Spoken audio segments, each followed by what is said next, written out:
Zia Dantes hindi napigilan ang kanyang sarili na sabihin ito, ano kaya ito ating alamin.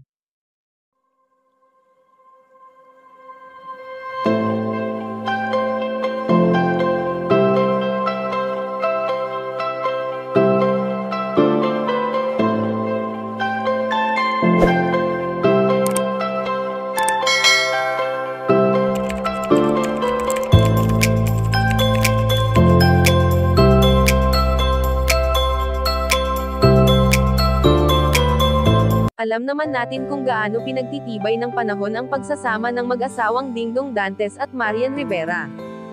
Sa kani-kanilang mga ganap nga sa buhay ay pareho nilang sinusuportahan ang isa't isa, na tanda lamang ng kanilang pagmamahalan. Sa pagiging magulang nga ng mag-asawang Dantes sa kanilang mga anak ay talagang napaka-solid nito, na makikita natin sa social media. Subalit hindi naman lingid sa ating kaalaman na hindi lamang puro saya ang mayroon sa pamilyang binuo ni na Dingdong Dantes at Marian Rivera, dahil dumarating din ang time na nagkakaroon din sila ng problema na normal lang naman sa isang pamilya. Sa kabila nga ng mga intrigang kinakaharap ng mag-asawa ay hindi ito naging hadlang, upang hindi maging matibay ang kanilang pagsasama bilang isang magulang sa kanilang mga anak.